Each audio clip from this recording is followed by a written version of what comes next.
The views, comments, and opinions of the following program do not necessarily reflect those of Morris Media Studios, MorrisMediaLive.com, or its affiliates. Listener discretion is advised.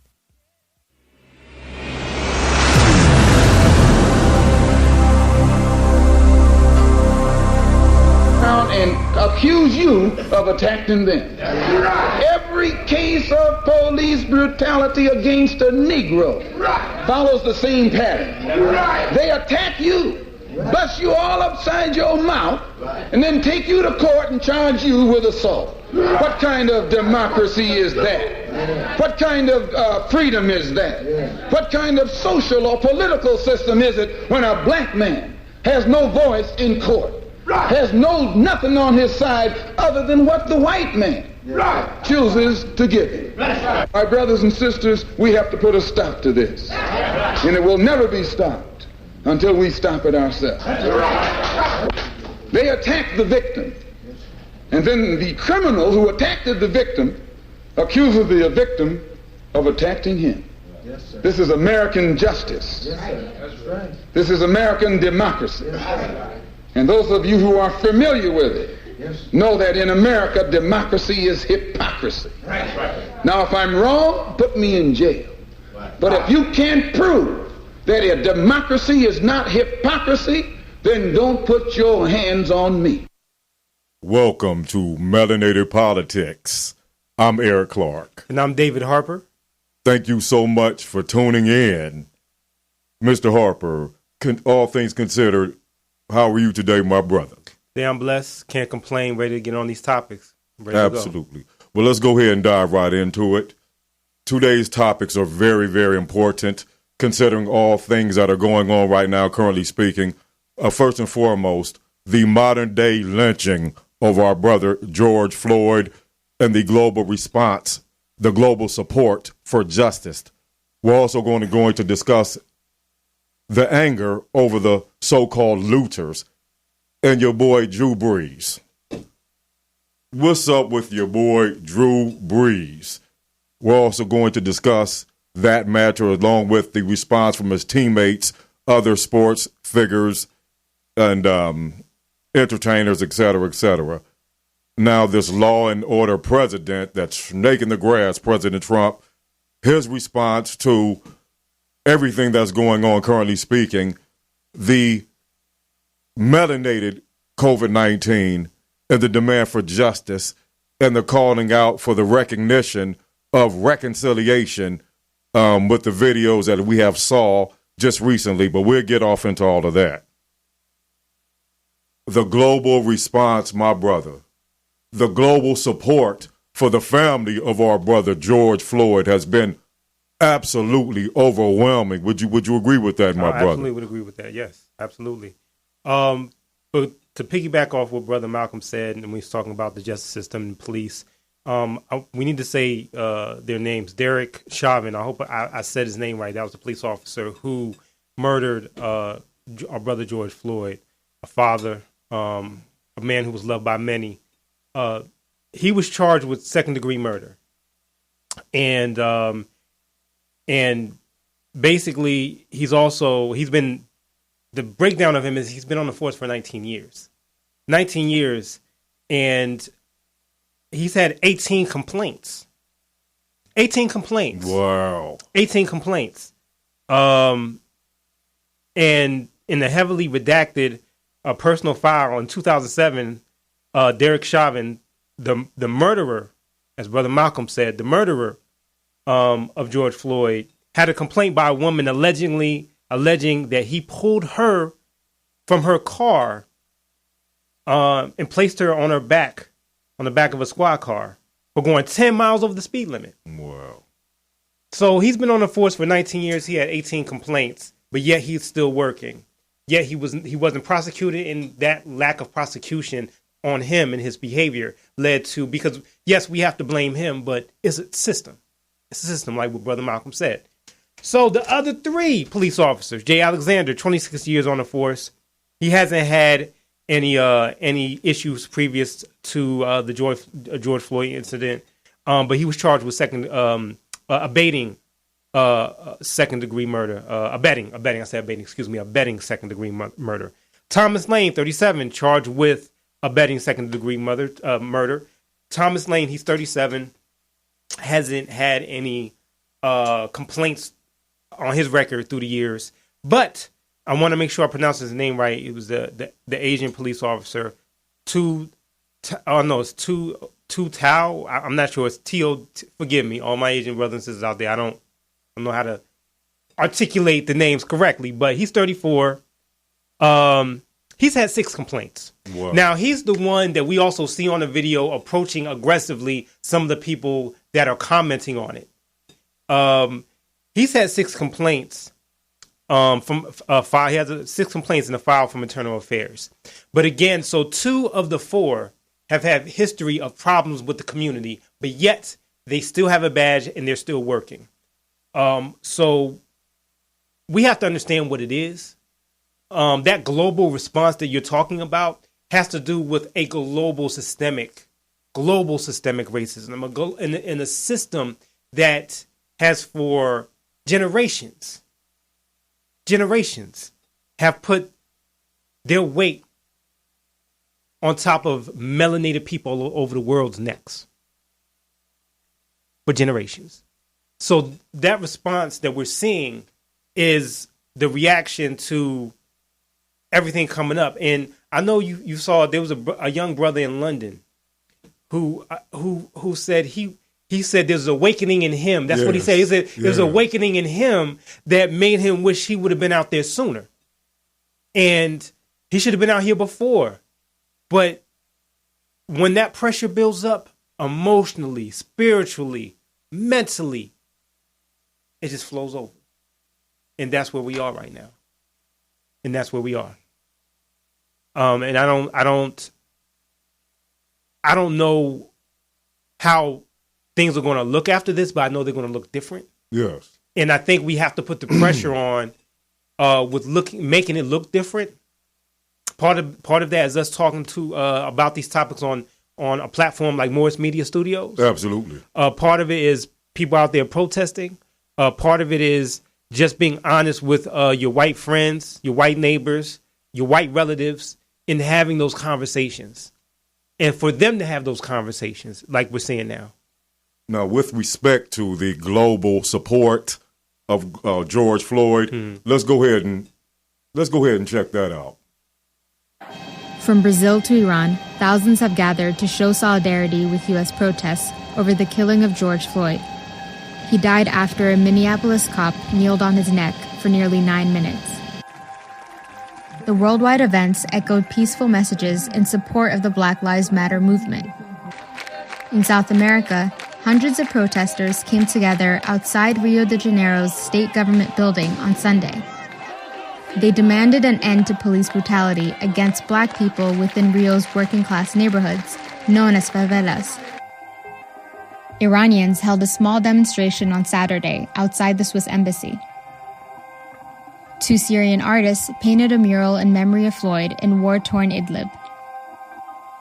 And in Palestine, a group gathered to protest the killing of Iyad al-Halik, an autistic Palestinian man, as well as Floyd. In London, demonstrators marched through the city and around the U.S. Embassy on Sunday, defying the UK's coronavirus restrictions that prohibit mass gatherings. Protesters kneeled in unison, chanting "No justice, no peace" in Trafalgar Square. George Floyd! The protests were peaceful until police attempted to clear Parliament Square. Protests against police brutality also formed throughout Berlin on Saturday. Demonstrators gathered around the U.S. Embassy chanting, "Lives matter! Black lives matter! Black lives matter! Black lives matter!" In Italy, Black Lives Matter protesters surrounded the U.S. consulate. The country is still on lockdown, and they appear to be social distancing.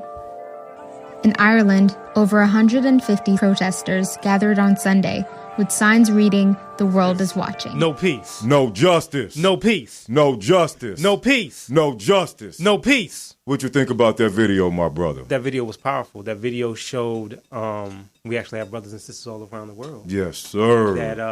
Wow, it was beautiful. It was beautiful. It was there's no words for it because this is a moment in history that we're living in it's not the U.S. that's changing, but the world that's changing. And what a lot of us in the U.S. don't realize is that melanated people all over the world deal with systemic racism just as we do. And we don't necessarily think about it. Like in Brazil, the fair-skinned Brazilians. Exactly. Opposed to the darker-skinned Brazilians.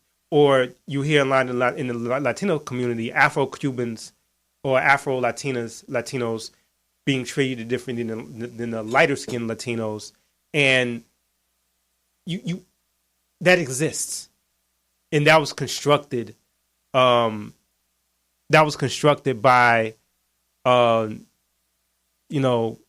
systemic racism, white systemic racism from the birth of many nations, many continents.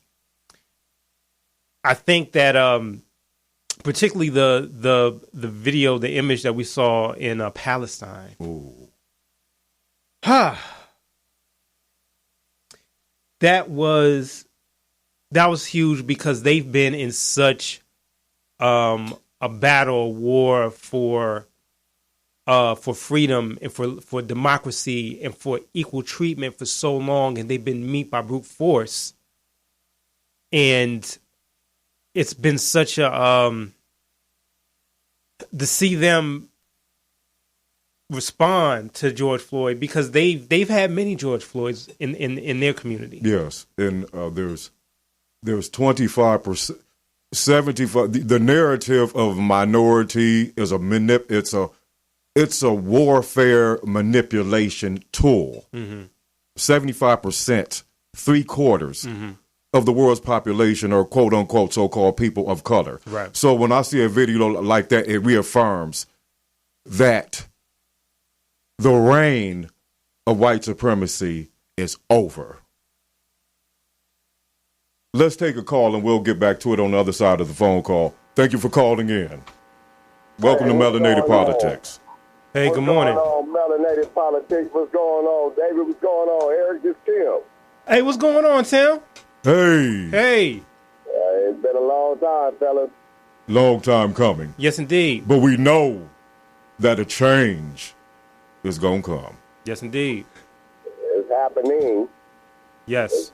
It's happening. Yes. So tell us what you think so far about everything that you saw. So far, I think that the world is identifying and realizing that us as a black nation are really being oppressed. Everybody keeps saying it. Now they realizing it. I mean, yeah, we've been seeing this happening over and over and over again. But it's definitely time. In this society and day and age, everybody's not racist anymore. You can't, because racism is taught. You know what I'm saying? So everybody's not racist anymore. And they own people can't stand the shit they doing. Great point. Great point. You're absolutely right about that. And that's something we're going to get on. We're going to talk about a little bit. You're seeing so many white folks calling out other white folks in a way that I don't think has been seen before. This happened in real time. You're seeing white folks getting fired for being racist and for practicing racism, or you're seeing them apologize for different things. And this is something that we're going to talk about in a few moments, but you're absolutely right about they can't stand they can't stand watching another white. Oh, no, I'm not going to let this slide. So with that in mind, one of our questions for you, Tim, goes as the following. Do you envision the momentum of this particular movement increasing and getting stronger? I definitely see it increasing and getting stronger. The main change that's going to have to happen is they're going to have to start doing themselves like they do us. Every one of these crimes that they throw us in jail for to have no meaning, petty crimes, you go steal a candy bar, you getting 15 years, they need to start doing they people like that so they can feel how it is, because it's not really like that for them. Right. The change got to come completely. It can't come with just, firing them and all that, because it doesn't happen like that for us. Right. If it's in the black shoes, you getting charged with something every time. So they need to start feeling that. That slap on the wrist shit, that needs to stop happening for them. They need to start feeling it the whole way. Yes, sir. Absolutely. And when they start feeling it the whole way, yeah, you feel for us right now, that's all cool, but y'all still not getting that same treatment. Right. Right. Regardless of the fact of how you feel, you're still not getting that same treatment. Tim, once you start getting treatment, then you'll start feeling how we feel. Yeah. Right. Right. Great They point. not knee on your neck. You just feel for that, but they not putting their knee on your neck. They not putting their knee on your kid's neck. Talk about it. Yes. They putting their knees on our kids' neck. Yes, they are. Not just our grown people's necks, our kids' necks. Big picture. Getting, you know what I'm saying, knees on them. So until they start feeling that and getting treated like we truly get treated, because we ain't going to never get treated equally, because our still going to be our skin. Right. So whoever out there don't like us just for the simple fact that our skin is this color, them people ain't going to change. Right. And I don't have a problem with nobody who just doesn't like me for my skin. And my problem is you want to hurt me because of my skin. Ooh. Now we have a problem. Yeah. Yeah. You saying now we have a problem. Everybody got an opinion. You can not like me because of my skin, my hair, my teeth, my clothes, but when you want to hurt me because of that, we have a problem. Point well taken. Tim, thank you so much, man. Appreciate that, and that we're gonna carry that energy on to through the show. Words can't explain how much we appreciate your call and giving your thoughts and your insights. Thanks, brother. Real talk. Thank you, sir. All right, y'all have a good one. You too. You too. Very interesting points. Valid points. You know, points that ring true all the way around. All the way around. Overwhelming support for our precious brother, George Floyd, locally, nationally, internationally. Shout out to this man's family, yes, friends, brothers and sisters, co-workers. It's just been heartwarming, to say the least, especially when I hear and I see different comments made by his family members, though, who know this guy, our dear brother. Heard they call him Big George. Big George, yeah. Rest in power, Big George. And to piggyback on that, to add to it, happy belated birthday in heaven to Breonna Taylor. She would have been 27 on Friday, June 5th. We cannot forget the fact that she was murdered and slain by the police. I went into detail. We went into detail 2 weeks ago. On our last show. When we talked about the police officers who murdered her. And also, we can't let it go without talking about Ahmaud Arbery, because all of it is linked together. Travis McMichael, the son of the other McMichael who murdered Ahmaud Arbery. Basically, while Ahmaud Arbery was bleeding, he said, I quote, "fucking nigger." So you have to understand, seeing a black man die and say "fucking nigger" is generational. It's generational, you know. And also, you have to think about this: our brother, the last words possibly he ever heard in his life is what you just mentioned. Yes, as he was going to the ancestors. So, what was discussed before about the change happening in the protests. They have to keep coming, and you know we're at a different moment in our history. And it's also good to see so many individuals, so many different communities that are standing up, putting their lives as well as their health on the line, considering the COVID-19 crisis that we are also experiencing. There's always this narrative of the violent black male criminal, black female criminal. And we saw an exemplification of this with the so-called looters. Mm-hmm. So the other day when we were watching the clip of Michael Eric Dyson that was on Skip and Shannon, and peace and a shout out to Shannon Sharp, who brings the pain and the facts and the wisdom every time we get a chance to see that show. But nevertheless, let's check out Michael Eric Dyson answering a question posed to him by Skip Bailey on Skip and Shannon. Let's take a look at that. And I learned from you, and I ask you this question today. Is rioting now the right way to draw the attention needed to this issue?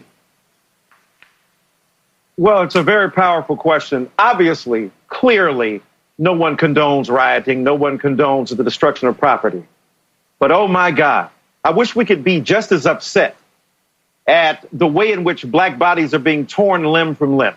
I wish we could be just as upset at modern technological wizardry applied to black bodies that leads to lynching. I wish we could be just as vehement in our denunciations of the hate and scorn that black people have to deal with. And then when we look at why they are rioting, why they are rebelling, why they are resisting, even Martin Luther King Jr. said, a riot is the voice of the unheard. So the question we have to ask, my dear brother Skip, is what's not being heard? And not only what's not being heard and who's not being heard, but who's silencing those from being heard. That's the real riot. So we have slow violence and fast violence. What we see in the streets, fast violence. What we see in the boardroom, slow violence. The murder of hope and aspiration on a daily basis. So we look at the consequence, but not the cause. We look at the symptom, but not the underlying reality and disease that fuels and feeds it. Martin Luther King Jr. in his letter from Birmingham jail said to focus on law and order without talking about the disorder and chaos that fuels and feeds it is to be hypocritical. And I don't want to be a hypocrite. Yes, we must protect property, but more than property, we must protect bodies. Property means nothing in the face of the human body. And when black people see that this nation refuses to stand up to protect its body, they don't care about Gucci. They don't care about Louis Vuitton. They don't care about the local haberdashery. What they care about is the building called their bodies that are being torn down daily from the quiet riots, as Roger Wilkins called them, of white supremacy and affecting us every day. That's the real riot. As we heard right there, some people are more upset with looting than the looting of the life of George Floyd. It stops today. Are you kidding me? And let me just say this. People are more upset about the looting now because the looting is in their neighborhoods and not our neighborhoods. The melanated people are not the only ones looting, though. No, melanated people aren't the only ones looting, and that's what makes it even worse for them in their eyes. Because there are a few things going on right now.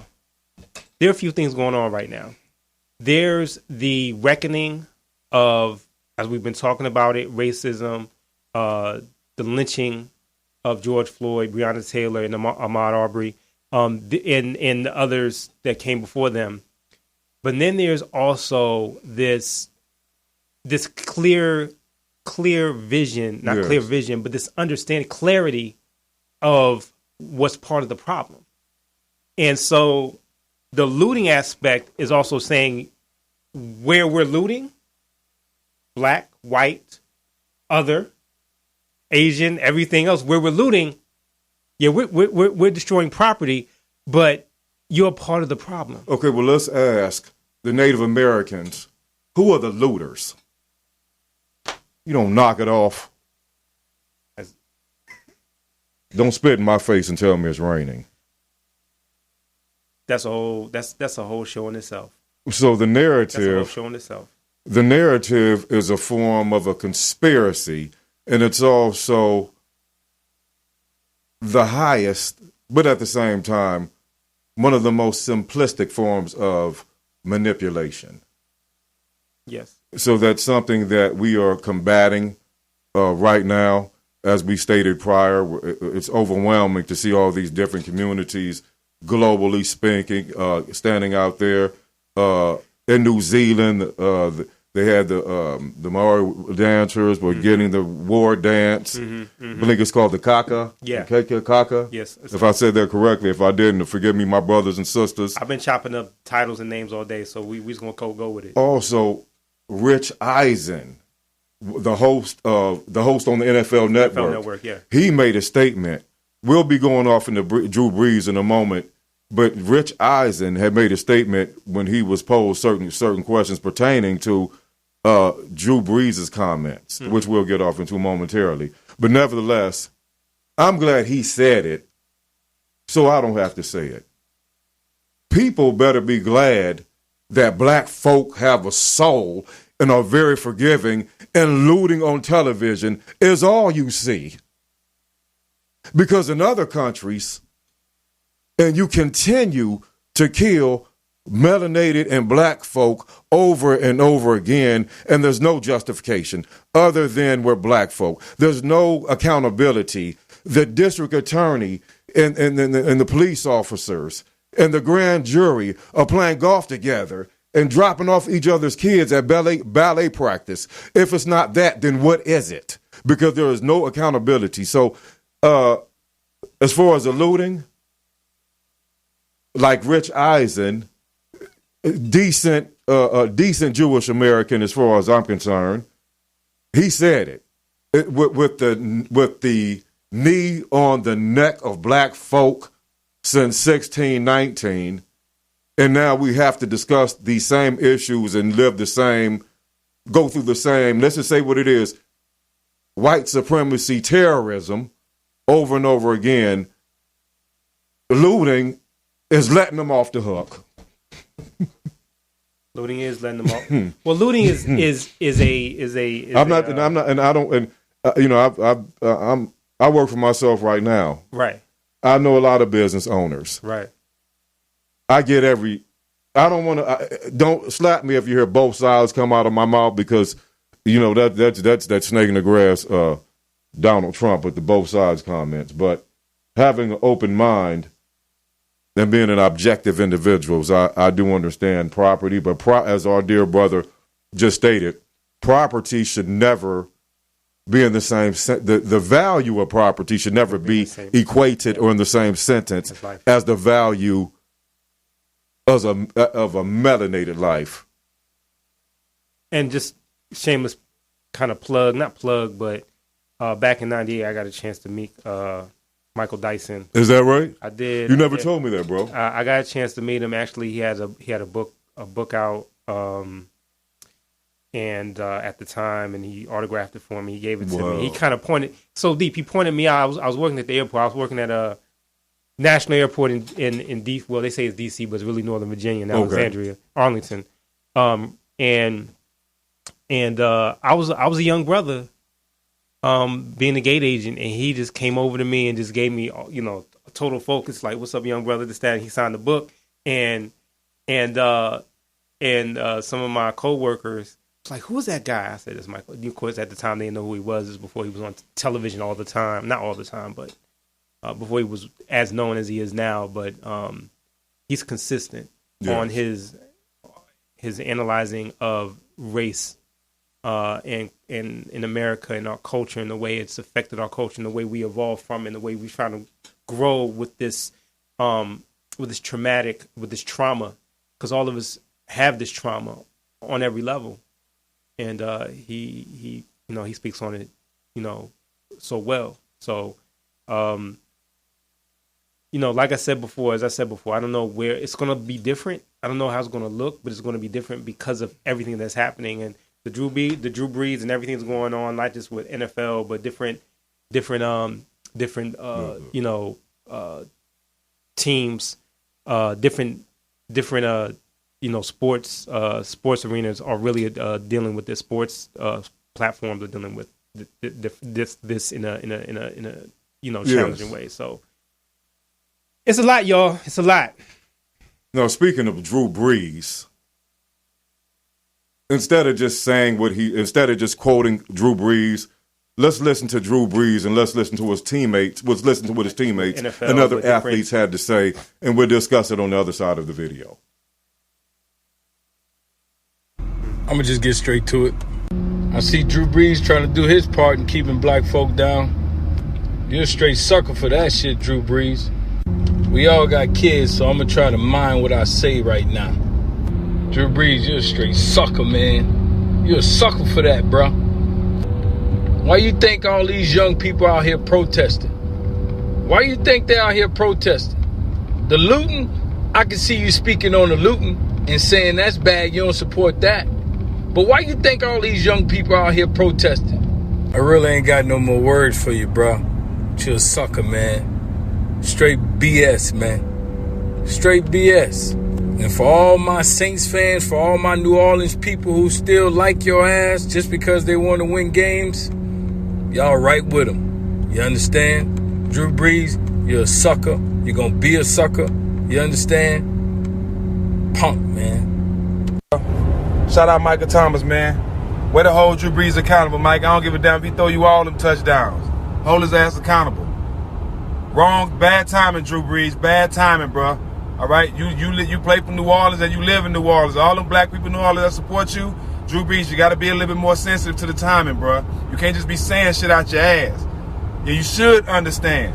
But y'all got to hold all y'all white teammates accountable, bro. Fuck all that shit. You know what I'm saying? We got to end that shit now. Ain't no straddling the fence. All right? Y'all got to check y'all teammates. Michael Thomas, I salute you, bro. Fuck Drew Brees. Way to check his ass. If you ain't down with us, then, hey, you on the other side. All that friend shit and acting like you support us, acting like you really down with us, we ain't buying that shit. All that half-ass supporting us, we ain't down with that. The same motherfucker you half-ass supporting is the same motherfucker you throwing them passes to that make you get all these goddamn yards. Facts. But y'all don't like the truth. I'm going to try to compose myself because, quite frankly, I'm hurt. And I'm not okay. I saw Drew Brees' comments, and they were extremely disappointing. Extremely self-centered and just shows a complete lack of awareness or care. Okay. This is the part of the show. This is the part of the show where you see brothers and sisters, and dare I say some white folks, yes, get a little taste of like their inner John Brown and stand up and want to do something. But we're going to stick with the Drew Brees comments because it cascaded over to regular folks. People are holding other people accountable for not being aware and for being racist. For those of you who don't know, Drew Brees said that he will never, ever support anyone kneeling, not or sitting down or kneeling while the national anthem is playing, representing the flag. Drew Brees has given a lot to New Orleans. Money, time, money, Super Bowl. And in a black city, he is still blind to what that flag represents. And to see all the black players stand up, not all, let me just say all, key black players. Yeah. Eric Reed, the first brother that you saw there, if you don't know, he's a Hall of Fame safety from Baltimore Ravens. Incredible. Always outspoken. He's a beast. Michael Thomas is one of the best wide receivers in the NFL who plays for New Orleans. Just broke a record. Most catches in a year. Broke a record for most catches in the year. Steven Jackson, NBA champion. Steven Jackson, NBA champion of the San Antonio Spurs. And Jenkins, who played Malcolm Jenkins, who now also plays for New Orleans, who played for Philadelphia. Yes. Spoke up. These are known people speaking up, saying, we on the same team, but you wrong. So what did Drew Brees do? He put out an apology. His wife put out an apology. So before I get into Donald Trump and what he said and this, that, and the third, I have to give it up for a moment to the NBA players who got Donald Sterling fired for being racist. Because that was big. They said this is what they did. We're not going to play if he's an owner. That's right, brother. I don't care if he's a billionaire. Yes. We're not going to play because he's racist. So what happened? The NBA in 6 days got him out. Sponsor said, you got to go. They removed a billionaire for being racist. Fast forward to where we are now. Drew Brees putting out an apology. That wouldn't have happened before. Not like this. Because I have to give it to Max Kellerman on ESPN on First Take, who said, and this was his quote, he said, what's the difference? Because Drew Brees said the same thing doing when Kaepernick was kneeling. What's the difference now? What's the difference now than it was then? He said people have changed. No. What has changed is when we see what we see on television with respect to our dear brother, George Floyd. Once you see that, you can never unsee that again. But here's the thing. This is the deep part about it. We've been seeing it. We have. But here's the thing. Eric Garner was all on TV. Yes. Was it Philando Castrillo? Philando Castrillo was on TV, and there was video of Tamir Rice. Yes. So the difference is right now, this is the difference. Real talk. This is where I know it sounds crazy, but this is just my opinion. It's not fact, my opinion. COVID-19 has people on pause. Yes. They have to be still. They can't be their life right now is to be still. You know what? But so they taking in everything. You are so right. They taking in everything like they're seeing it. They're being still. They seeing it for the first time. But you know what? White supremacy terrorism has been black folk COVID-19 since 1619. Since 1619, you're absolutely right. So Donald Sterling got fired. He got removed as an NBA owner. Denver Broncos coach Vic Fangio. Oh man, come on, Vic Fangio. Come on. Said that he did not see racism in the NFL. In the NFL. That, and keep in mind, ladies and gentlemen, the NFL has a rule called the Rooney Rule that they have to improve to try to bring in more black coaches because they have a problem with black coaches. Grant someone an interview. Grant somebody an interview, not a job, an interview. But that goes to what about the backup quarterback of the Buffalo Bills, the rookie quarterback of the Buffalo Bills? His name is Fromm. His name is Hold on for one second. Is it Jake Fromm? Jake Fromm. Okay. Jake Fromm said his quote was only elite white people should own guns. And let me tell you why this quote came out. His girlfriend snitched on him. No. It was a female friend. It was through a text. Okay. It was through a text. I don't know if it was a girlfriend, female friend, jump off, whatever she was, but she was a white woman with a conscience. Well, as far as she's a hero. Right now, she is like, when you see, this is what we're talking, just in a nutshell, when you see white people, because this is something that's never happened before. White people saying, you know what, you're racist. I got to put you on blast. You know what, Amy Cooper, who basically, the dog who was walking her dog in Central Park, that called the police on Christian Cooper, a brother who was bird watching. Bird watcher. You know what, I'm going to call the police, say a black man threatened me. You know what, her job fired her. Exactly. That's never happened before. So you are being reprimanded for being racist right now. The world has never seen that. That's never happened before. I have a question for you, okay, my brother. If one was from another planet, landed in what they've taken from the Native Americans through terrorism and everything else, which is now known as the United States of America. If you were a Native American, an alien, right, and you landed in America, you got off the ship, landed in America, turned on the television and saw a lot of white folk in shock of what they saw with the most recent modern day lynchings, We've been saying their names, and we'll say it again, along with everyone else's. Our brother, Mr. Alberry, Breonna Taylor, belated happy birthday. You're with us in our hearts, even though you're here physically, and George Floyd. Mm-hmm. If they saw the reaction from America as a whole, you would think that this is the first time a lot of people have even heard that systemic racism existed. Why?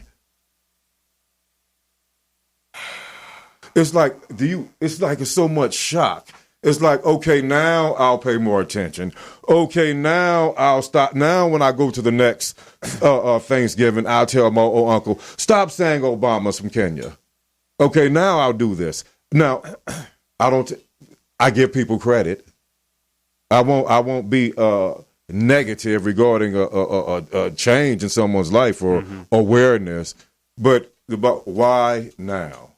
Well, you know what? Where we have to shine the light on is the young people, because one thing with all this going on, you got to think about it. If you're in 2012 when Trayvon Martin was murdered by George Zimmerman, if you were 10 years old, that was 8 years ago. You're 18 now. Oh, I get it. You're 18 now, and social media does things on real time. Okay. So that's if you're 10. If you're 20, if you're 25, and you're observing this, you're seeing this in real time. Yeah. The difference now is that younger white people are infused into black culture at a higher clip than they were before. Back in the day, even in the 90s, it was something big to have UMTV Raps. That was a huge integration. You know what I'm saying? But now you have social media, people having real live conversation and video showing it. So they're growing up. That's why we're seeing mainly young white folks involved. And let's talk about this really quick. And there have been older white people involved in this fight too. They've been by themselves for a long time. They couldn't get their friends or other people involved. That makes sense. Like that 75-year-old man in Buffalo that they pushed and started bleeding out his ears. The cops that were there, they quit. In the stands of solidarity. They quit their unit. They didn't quit the force. Okay. They quit that special unit. They quit the. That's a whole. That's another thing, which is disgusting. But basically, you're seeing the younger white folks saying this has been wrong for a long time. We seeing it in real time. We film it. How am I going to have a black friend? How am I going to have a black friend and be that friend if I don't call it out? How am I going to be like? How am I going to listen to my music? How am I going to listen to Drake, Kendrick Lamar, or how am I going to listen to whoever and listen to this music and be hypocritical? I'm going to be what they call a culture vulture. So now, I don't want to be that. So now, a lot of our young white American counterparts, now when they have a black friend and they're being accused of it, man, I'm not going to Drew Brees you, man. Yes, that's what they said. I'm not going to Drew Brees you. I'm not going to Drew Brees you. Don't worry about that. I'm with you. I'm not going to Drew Brees you. And it's that's the difference now. And that's the thing. I'm sitting down. I'm like, I'm looking at it, and it's weird. It's not weird, but it's like the power of reality. Yes. Because, both of us have had white friends or white counterparts to say, you know what, it's not really that bad. I think there's a few people, or it's not this, or it's not that. And it's like, how are you going to... Another thing, too, the reason why this is taking so long, because there are certain things that you have to fix, and you have to take accountability for when you admit the truth. Right. If you admit that systemic racism exists, then you have to ask yourself, well, what have I done about it? Right. And why you have this overwhelming support is because, a lot of, everything else. Systematic racism existed. Mm-hmm. Well, a lot of times it's sort of like it's the herd mentality in some cases. Mm-hmm. We live in a follower society, and I'm not diminishing. These people put their lives on. I'm not talking about the protesters. Mm-hmm. They get full-blown credit, regardless of color, when you go out there to stand up for humanity. Right. Okay. That's what they're doing. They're standing up for humanity and realizing that this has been the younger white generation is realizing that they have to change it and realizing they got to step up. Okay. And also, here's another narrative. There are a few bad apples. We need more training. Vote. If we just go and support and financially back a progressive candidate, the police will never crack another brother upside his head again. Now, of course, those are factors, but we have to ask ourselves this question. Mm-hmm. Did this type of terrorism, white supremacy terrorism, happen during Clinton? Yeah. Did it happen during Obama? Yes, indeed. Did it happen during Bush? Yes. We voted, Reagan, a lot of melanated Nixon. people voted for Obama in overwhelming numbers, historically speaking. Yeah. Did it happen during his watch?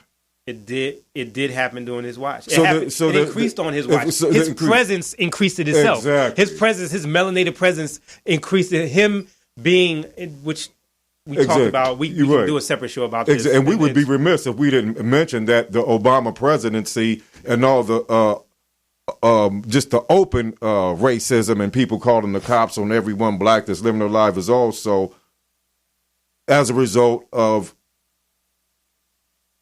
we used to have a black president. Bottom line, it's resentment. Resentment, yeah. And speaking of speaking about that snake in the grass, Donald Trump. We're going to talk about Donald Trump's response to the protesters, Black Lives Matter, and also the fact that you had crowds and crowds of people that were in front of the White House. But let's go ahead and take this call first, and we'll talk about that on the other side of the break. Thank you for calling in. Hey, this is Norman again. Thank you. Hey, how's it going? Hey. Good. Hey, I really enjoyed your show. Thanks for getting this out there. My take on all this is that 9 minutes is just too long for them to take. And it's just white guilt. I think after all this goes over, they will convict these guys, and it will be, and everyone will be happy. It'll all go back. I mean, we just had, a month, well, really just a few weeks before, right? Yes. Although he was killed a month ahead, a young man down there just jogging in Georgia. Mm-hmm. Yeah, right? Ahmaud Arbery. There wasn't an outcry then, right? So I see this as white guilt. The solution really has to be with us. We need to, the mainstream, and that's what I'll say, the mainstream has been consistent for 400 years. We just keep thinking they're supposed to change. They have been consistent. This is who they are and what they are. They can point to the police, but I see this as everyone's upset about the wound. Oh, we got to cover this wound. But the bullet's still in us, and the guns are still pointed at us. But we'll all cheer because, we got this, we got these guys convicted. There'll be some training. There's already laws on the book that they shouldn't be doing this. We need to, it comes down to economics for us. We need to start working together. Most of these folks don't like other folks. Most white folks don't like other people, but they respect them. We just don't have the respect. You're right. That's a great point. Great point. And that's the thing. We need to come together and start pooling our money and gaining. We can't expect other folks to respect us. We don't respect ourselves. And we just need, and it's tough. It's 400 years from conditioning. But unfortunately, I mean, this is just, they're consistent. This is, as you guys just said, it's been going through all these other, but it happened during Obama, right? All this stuff. The 9 minutes is just too much. It was just too much. I mean, it was just there, and so everyone's out there. Hopefully, I'm hoping there will be some change. And protesting is good, but in the end, we brothers need to come together and get our community back and start working together. That's all I got to say. Again, thanks again, my brothers, for putting on this show. Thank you. Keeping the conversation going. Thank you so much. Thank you so much for calling in, my brother, and enjoy the remainder of your weekend, please. Thank you. All right. Be safe out there. Great point. Great point. We do have to come together. We have to come together. We have to be responsible, and we have to continue to be accountable. And we have to continue to put forth mature examples for the younger generation. Let's go ahead and take another call.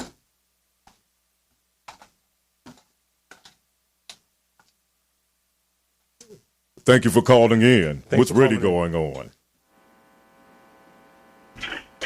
Thanks for calling in. Call it. Hello, this is Kevin. Hello, Eric and David. How's it going this morning, brother? Hey, Kevin. Good morning to you. Good morning. Hello there, Kevin. Pretty good. Very informative show as usual, and allowed to offer a comment or two. Thank you. First and foremost, this is great that this has a global impact, and I think it will have a global effect. And Joe Biden has a perfect opportunity with Kamala Harris as a VP candidate to promote the reforming of policing all over the United States with a standard legislative format.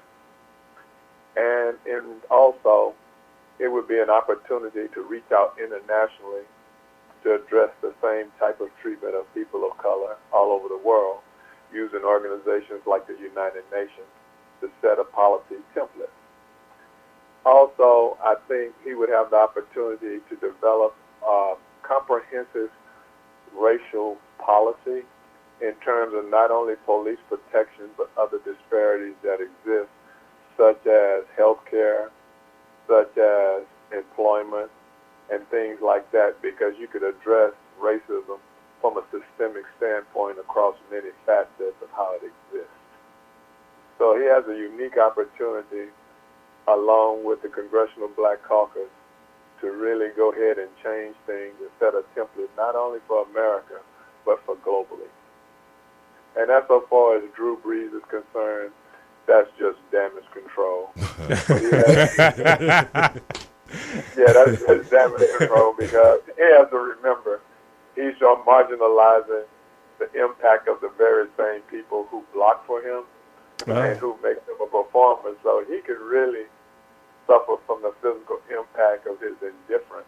Literally. Anyway. Literally, you're absolutely right. He could suffer physically. You're right, on the job, in practice. Now, what do you think about Commissioner Roger Goodell? Now he's putting out statements that we didn't know he really was out there walking with Martin Luther King and the rest of the freedom fighters out there. He's sorry now. What do you think about that? What do you think about the fact that the commissioner of the NFL, all of a sudden, does he have a conscience, or is it what you just referred to as damage control? You answered the question without even asking. There we go. Damage control, because here's the thing: if they really wanted to look at this in perspective, they should have listened to the people who fought for this country, who said that the reason they fought for liberty and democracy was so people could have the right to express themselves and kneel. Now, those are people who put their lives on the line for the country, and they don't have a problem with it. Nobody else should find a problem with it for any reason, because they didn't even make half as much of a sacrifice for people's rights than those people. Right.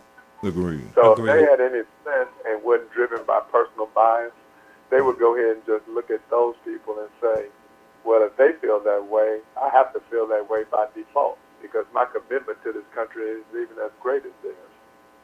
Right, right. Well said, well said, well said. Poignant as always, Kevin. We got to have you on the show, man. We got to have you like sitting here with us so we could, really get even deeper on some of these topics, because I think right now there's so many different things going on. Like you said, damage control. Right. I think the firing of Amy Cooper was damage control on that firm she worked at, because you can get access to who's on. There's a lot of damage control going on, but the thing that's fascinating and very poignant about it is that this is the first time. This is a step that we haven't seen of this level of damage control, and and seeing where it leads to is going to be, like you said, pressure from Congressional Black Caucus, whether it's Kamala Harris or, and we'll get into this as far as vice presidents on another show.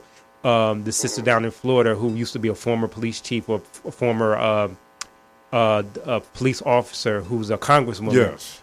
She's considered too. So there's so many angles to it, but that's something we're definitely going to talk about on another day. But Kevin, one thing I want to say, we're at a point where this will never be viewed as irrelevant and brother. Yes. It's just an anomaly. You're right. That's all. All the people that have been labeled to be, all the people that were labeled to be pro-black or, black unity or let's get together, you people are crazy. Right. It's not that bad. Why you always talking about that black stuff? Yeah. Well, that black stuff is regular stuff. It's regular stuff. You're right. Exactly. But anyway, as always, my dear brother, thank you so much for calling in. Yes. We really appreciate your wisdom and your perspective. Thanks, Kev. Thank you, brother. Appreciate you. Thank you. One thing we wanted to state, I wanted to state real quick. Attorney General William Barr and acting Homeland Security Advisor, his name is Wolf. Yeah. Both said that they reject the notion of systematic racism, and I know we talked about the power of voting and why voting is important, and sometimes we get criticized for our stance on voting and like, what are you voting for? This is the thing what we're voting for, and this is the reason why getting involved in politics for melanated people is important. When you have the Attorney General of the United States and the Homeland Security Advisor of the United States, who have more power than you can imagine, say that systematic racism, they reject it as a notion, that affects your everyday life. That puts the protection of racists like the officer who killed George Floyd, and racists like the Michaels who killed Ahmaud Arbery, and the racists that like the officers that killed Breonna Taylor. That type of racism protects them. Having those people in power protects them, and that's why it's so important to get involved in the policy and in politics. That's why we're doing this show, because you have to understand that this is an extension of 1619. And this is an opportunity.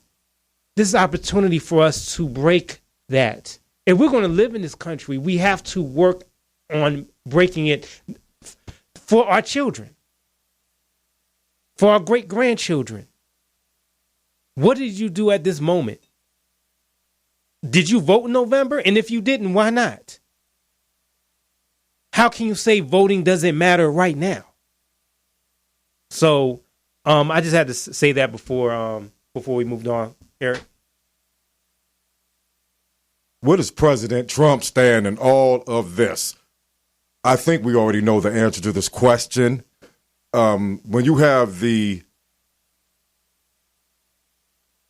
leader of the United States, that snake in the grass, President Donald John Trump, who continues to create the narrative, looters are thugs, looters are criminals.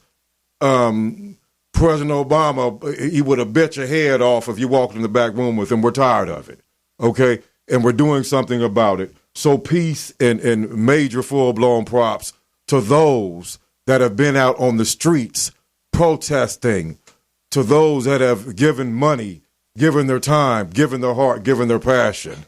Thank you so much for that. Let's continue to stand together. Our loyalty has to surpass Trump and all of his friends.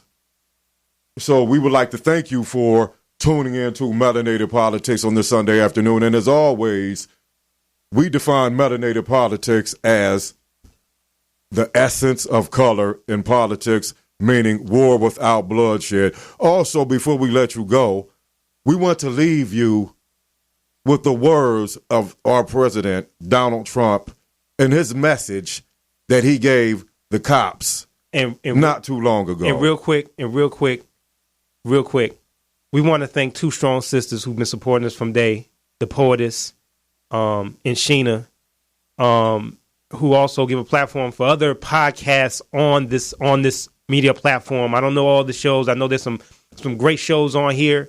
Thank you so much for doing what you do, poetess. We love you. Sheena, thank you doing so much. Ladies. So much. Two strong sisters, two beautiful, strong sisters supporting, giving a platform for much needed topics. You want to be down with the queen? Yes. Down with the queen. Yes. So here we go. Thank you. So let's go ahead and thanks again for tuning in. And we'll go ahead and leave you with that snake in the grass, Donald Trump. Now, we're getting them out anyway, but would like to get them out a lot faster. And when you see these towns and when you see these thugs being thrown into the back of a paddy wagon, you just see them thrown in, rough. I said, please don't be too nice. Like when you guys put somebody in the car and you're protecting their head, you know, the way you put their hand over. Like, don't hit their head and they've just killed somebody, don't hit their head. I said, you can take the hand away, okay?